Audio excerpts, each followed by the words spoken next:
Oke, bismillahirrahmanirrahim. Assalamualaikum warahmatullahi wabarakatuh. Salam sejahtera bagi ketorang semua. Saudara semua, kali ini kita akan membahas terkait dengan wisata rohani. Dan di tengah-tengah kita ada Profesor Dr. Muhammad Admis. Assalamualaikum, Prof. Assalamualaikum warahmatullahi wabarakatuh. Nah, ada juga Ketua MUI Kota Ambon. Assalamualaikum, Pak Ketua MUI. Ada juga hadir di tengah-tengah kita yaitu Bapak Kepala Balai. Assalamualaikum Pak Kepala Balai. Dan ada Wakil Dekan Fakultas Ekonomi Islam yaitu Bapak Dr. Hajat. Assalamualaikum Pak Dokter. Assalamualaikum. Alhamdulillah, saudara semua, kali ini kita akan membahas wisata rohani. Kenapa ini penting dibahas? Karena Ayahanda Profesor Dr. Muhammad At-Tamimi mengatakan bahwa setiap perjalanan ada jalan hikmah. Nah, ketika kita berjalan melihat sesuatu, maka di situ ketika kita menangkap fenomena-fenomena kebesaran Allah Subhanahu wa taala, maka ketercerahan rohani di situ sangat luar biasa dan itu bisa membawa dampak perbaikan pikiran positif. Dengan demikian kami minta pengantar Prof bagaimana esensi daripada wisata rohani ini, Prof. Karena ada juga orang ke Makkah juga wisata rohani, atau ke kuburan juga orang biasa wisata rohani. Dan orang ke tempat-tempat wisata itu juga biasa disebut wisata rohani. Nah, ini harus didudukan ini, Prof. Silakan, Prof. Ya, bismillahirrahmanirrahim. Allahumma salli wa sallim ala habibika sayyidina Muhammad. Apa yang tadi Pak Dr. Udin katakan bahwa apa saja bisa dimaknai sebagai wisata rohani. Orang pergi ke Makkah juga bisa wisata rohani. Orang pergi ke Palestina, di Yerusalem, di Masjidil Aqsa bisa wisata rohani. Bahkan seperti kita ini juga bisa wisata rohani. Tapi semuanya itu tergantung kepada niat. Oh. Ya, dalam hadis Nabi katakan innamal a'malu binniyat. Segala macam apa saja perbuatan yang kita lakukan itu tergantung niatnya. Kalau kita pergi ke Makkah tapi niatnya sekedar wisata tanpa ada niat wisata rohani, ya sekedar wisata biasa. Ya, kita datang ke tempatnya Pak Ari di sini dengan niat untuk wisata rohani, maka kita akan dapat hikmah-hikmah wisata rohani itu. Masya Allah. Jadi sesungguhnya semuanya tergantung kepada niat kita. Apalagi dalam Al-Quran Allah ada berfirman, A'udzubillahi minasyaitonirrajim, fasiru fil ardi fanzuru kaifa kana aqibatul mukadzibin. Jadi Allah suruh kita untuk siru fil ard, berjalan ya di muka bumi ini dan untuk melihat ya bagaimana akibat-akibat perbuatan-perbuatan orang-orang yang mendustakan tentang ayat-ayat Allah Subhanahu wa taala. Semua yang ada ini adalah merupakan ayat-ayat Allah. Alam merupakan ayat Allah, sungai-sungai merupakan ayat Allah, lautan merupakan ayat-ayat Allah Subhanahu wa taala. Kalau itu kemudian diniatkan untuk mengisi rohani kita, memboboti rohani kita, maka pasti ada nilai pahala. Masya Allah, luar biasa. Luar biasa, Prof. Jadi ini, saudara semua, bahwa ternyata ketika setiap mata memandang dan ada keindahan yang kita dapatkan itu ternyata mampu memberikan semacam tazkiyatun nas atau penyucian rohani. Pak Dr. Mo, bagaimana tentang perspektif Al-Quran terkait dengan ayat-ayat dengan wisata-wisata rohani ini seperti apa, Pak Dokter? Baik, terima kasih Pak Udin, Pak Dr. Udin. Kalau kita menyebutkan wisata rohani atau wisata spiritual dalam ucapan yang lain, itu kita punya paradigma tersendiri bahwa kita beralih daripada dimensi yang bersifat material kepada dimensi yang bersifat spiritual. Kita bisa mengambil contoh pada apa yang dilakukan oleh Nabi Sallallahu Alaihi Wasallam dalam perjalanan Isra wal Mi'raj Nabi Sallallahu Alaihi Wasallam. Di situ Allah menyebutkan linuriyahu min ayatina. Jadi Rasul melakukan perjalanan yang melintasi alam fisika sampai kepada alam non fisika atau metafisika. Nah, di sini kita lihat bahwa kita terbiasa dengan suasana yang materialistik yang melingkupi kita, maka dicontohkan oleh Nabi dalam perjalanan Isra wal Mi'raj itu supaya kita mengambil pelajaran, yaitu kita terbiasa untuk meninggalkan hal-hal yang materialistik saja yang melingkupi kita, menuju kepada hal yang bersifat spiritual atau rohani. Dan dimensi spiritual atau rohani yang paling tertinggi adalah Allah Subhanahu wa taala. Mengenal Allah Subhanahu wa taala yang dalam bahasa agama disebut sebagai ma'rifatullah. Oleh karena itu, apa yang tadi dikatakan oleh profesor tadi, siru fil ard fanzuru kaifa kana aqibatul mukazzibin, atau misalnya dalam surah Ar-Rum disebut fanzuru ila asari rahmatillah. Jadi kita mencari jejak-jejak kasih sayang Tuhan yang ada di alam spiritual, alam material ini. Kemudian dari situ kita beralih kepada apa yang dibalik daripada alam material yang kita lihat ini, atau alam syahada ini, menurut alam gaib, alimul ghaibi wa syahada. Saya kira itu perspektif saya. Terima kasih. Luar biasa. Jadi pemirsa, ternyata perspektif dari Pak Dr. Moara Yamten bahwa ketika kita melakukan wisata rohani, maka kita berpindah, kita punya pemikiran dari pikiran material ke pikiran spiritual. Maksudnya, ketika kita melihat hal-hal yang Allah ciptakan, yang Allah hamparkan di dunia maupun di darat maupun di laut, ketika ada ketakjuban, maka itulah sebenarnya salah satu tanda bahwa kita telah melakukan pencerahan spiritual atau perjalanan spiritual melihat tanda-tanda kebesaran Allah. Dengan demikian kami juga di sini hadir ahli hadis kita di Provinsi Maluku, yaitu Bapak Dr. Rajab. Bagaimana Pak Dr. Rajab melihat bagaimana keterangan-keterangan hadis terkait dengan wisata, pengembangan wisata, bagaimana wisata selama ini dipahami itu sekedar hura-hura, tapi ternyata di situ ada pelajaran besar, di mana juga wisata itu ada bagaimana ada juga musalahnya, kita bisa sholat dan lain sebagainya, menciptakan suasana batin yang lebih menenangkan dari kepiruk kita punya rutinitas di kerja. Dengan demikian kami persilakan kepada Pak Dr. Rajab untuk memberikan keterangan-keterangan hadis terkait dengan bagaimana tazkiyatun nas, bagaimana wisata rohani, sehingga kita memindahkan, sekalipun kita punya jasmani ini material, tapi sesungguhnya kita akan kembali kepada spiritual atau rohani. Kepada Pak Dokter kami persilakan.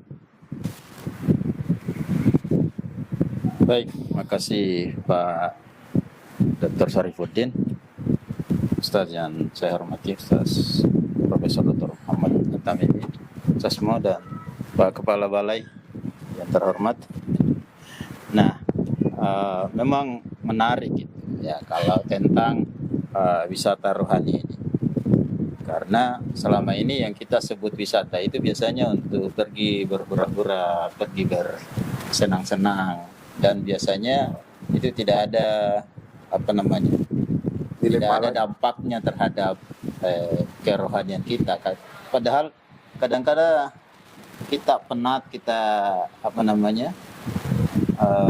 memiliki keinginan untuk pergi berwisata itu karena mungkin bukan karena kita capek, tapi karena mungkin terlalu banyak masalah dalam kerohanian kita, sehingga sebenarnya yang mau diobati itu adalah rohani kita, bukan fisik kita ya.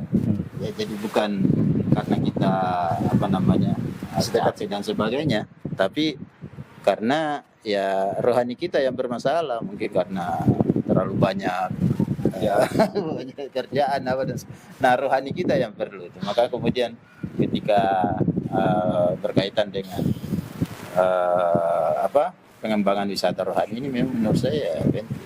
Tapi salah satu yang menjadi tantangan dari wisata rohani itu karena wisata rohani ini agak dekat dengan klaim kita ketidaksesuaian dengan ajaran Islam, dekat dengan klaim-klaim bid'ah dari orang lain. Karena kalau misalnya wisata rohani itu misalnya kita pergi misalnya ke tempat-tempat yang bernilai religius misalnya, lalu kemudian misalnya ke makam-makam untuk bagaimana mengambil berkah dari para wali dan sebagainya. Nah, itu akan sangat dekat dengan klaim tuduhan bid'ah yang dari pihak-pihak lain. Karena itu ya itu yang paling penting, bagaimana bagaimana mengatasi kendala ini. Karena yang paling penting itu adalah kita harus memberitahu kepada masyarakat ini bagaimana penyiar Islam kita dahulu itu menggunakan hal-hal yang yang seperti itu, pergi ke makam dan sebagainya, itu untuk justru itu bagaimana menarik orang untuk ke dalam ajaran Islam. Nah, kalau itu yang kemudian selalu dianggap sebagai sesuatu yang bertentangan dengan menggunakan hadis-hadis yang ditafsiri secara picik, misalnya secara sempit, nah itu kemudian akan menjadi tantangan tersendiri bagi wisata rohani. Jadi itu yang menurut saya yang yang paling penting diatasi dulu itu ya, karena itu sangat dekat dengan klaim-klaim kebidahan, hurafat dan sebagainya. Mungkin itu sekitar. Makasih.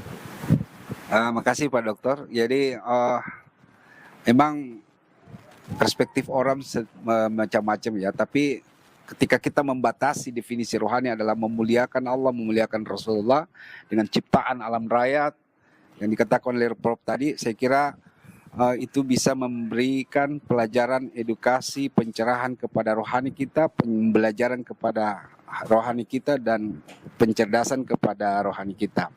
Nah, menarik apa yang dikatakan oleh Pak Dr. Rajab tadi, bahwa kita harus memanfaatkan alam raya ini sebagai salah satu jalan wisata rohani. Jadi yang diperbaiki bukan jasmani. Jadi tapi di tempat wisata ini bisa kita juga makan.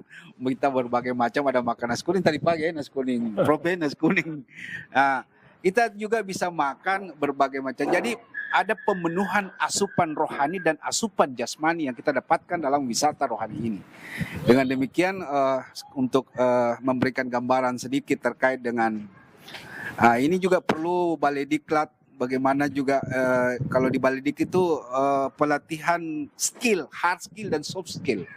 Jadi mungkin juga memberikan tanggapan tentang bagaimana tanggapan Pak Balai Diklat ini melihat wisata rohani ini, seperti apa hikmah-hikmah di balik ini. Karena di setiap melihat kita memandang ketika itu mata yang kita gunakan adalah mata baginda Rasulullah SAW untuk melihat, maka di situ ada hikmah yang mungkin kita dapatkan secara rohani.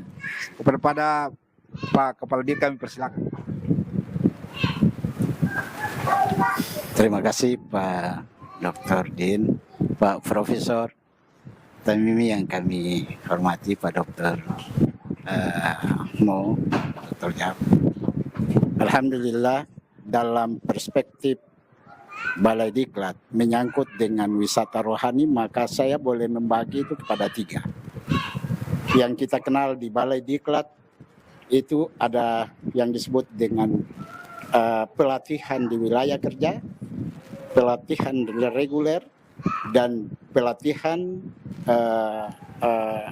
jarak jauh. Perspektif menyangkut wisata rohani, kalau kita bawa dalam pelatihan jarak jauh, maka ini tentunya berkaitan dengan dunia IT kekinian. Kemudian kalau kita dekati dengan apa yang disebut dengan wisata rohani, maka yang harus dilihat rohani ini menyangkut dengan bukan saja tubuh dan jasad sekaligus. Kita pergi di tempat-tempat wisata, ada pemandangan yang indah dan lain sebagainya. Tapi kemudian pikiran yang menghasilkan sesuatu yang konstruktif, ini kemudian disebut juga dengan wisata rohani. Dunia kekinian menganjurkan kita untuk merambah setiap sudut yang ada, yang bisa kita lihat. Disitulah akan muncul kebesaran Allah. Disitulah muncul keindahan yang diciptakan oleh Allah. Karena betapa hebatnya perpaduan antara subjek dan objek. Ketika kita hadir nun jauh di sana, dan sebagai seorang narasumber, dan ada peserta yang nun jauh di sana, tapi bisa terkoneksi oleh satu waktu dan satu titik tertentu. Ini dalam perspektif ini maka wisata rohani bukan saja kita berkunjung ke tempat yang lain. Di sini juga ada wisata rohani lewat pelatihan jarak jauh.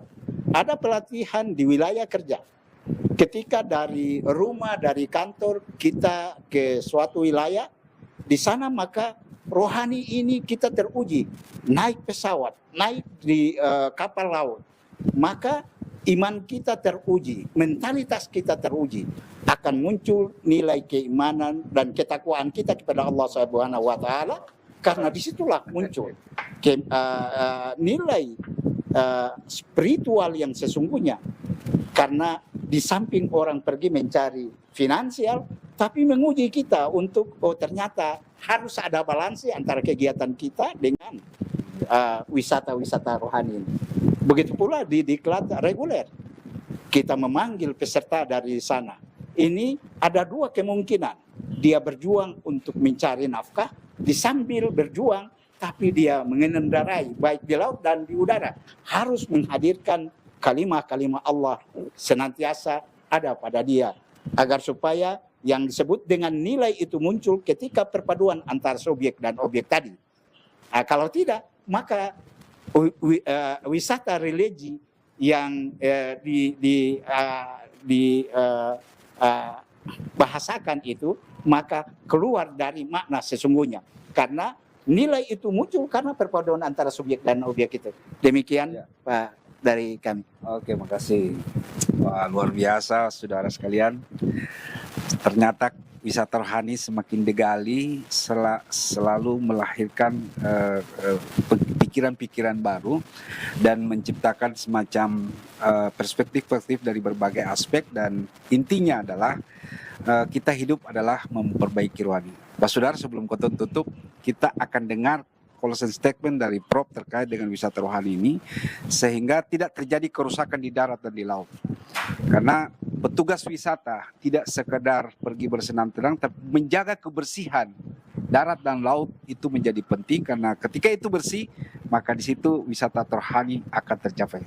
Silakan Prof. Ya, sesungguhnya kalau kita berbicara tentang kebersihan lingkungan, apakah itu di darat dan di laut, pertama-tama kita harus membersihkan diri sendiri dulu, ya, baik secara rohani ataupun secara jasmani. Ya. Seorang yang suka membersihkan dirinya secara jasmania, kemudian akan berdampak kepada membersihkan dirinya secara rohania, maka pasti lingkungannya juga akan berubah. Kita ingat bahwa ada seseorang yang ingin merubah dunia, tapi tidak bisa, maka dia ingin merubah dirinya sendiri. Kan itu ada kaitannya, dunia tidak bisa, kemudian negaranya nggak bisa, karena negara nggak bisa dia ingin merubah provinsinya nggak bisa, akhirnya dia ingin merubah kabupatennya, karena merubah kabupaten terlalu besar skopnya, maka dia ingin merubah kecamatannya, skopnya terlalu besar, maka dia ingin merubah setelah kecamatan itu RW-nya, ya, setelah RW-nya nggak bisa juga RT-nya nggak bisa, akhirnya rumah tangganya, dianggap rumah tangganya juga terlalu banyak untuk bisa merubah mereka, maka dia akan merubah dirinya sendiri. Ibda binafsik. Jadi kalau kita semua ingin merubah diri kita, kebersihan diri kita secara jasmania dan kemudian secara rohania, maka keluarga kita akan mengikuti kita. Kemudian tetangga, lingkungan kita akan mengikuti kita, dan itulah sesungguhnya yang dimaksud dengan apa yang disebutkan dengan ibda binafsik. Hendaknya kita mulai dari diri sendiri. Kalau diri sudah berubah, maka keluarga berubah, dan keluarga berubah, tetangga berubah, dan begitu seterusnya, dan insya Allah negara, bangsa, dan semuanya akan berubah dengan izin Allah Subhanahu Wa Taala. Makasih banyak Prof atas closing statement-nya. Kata penutup, ada, silakan kalau ada. Baik ya. Jadi tadi dan dari kemarin sampai tadi pagi kita datang di sini melihat suasana alam yang sangat luar biasa dan kita takjub. Maka semestinya kita juga lebih takjub dan menyatakan kalau alam ini saja begitu indah, bagaimana pencipta alam raya ini? Jauh lebih indah yang sulit untuk kita bayangkan. Nah disinilah inti daripada wisata rohani, wisata spiritual ataupun wisata religi.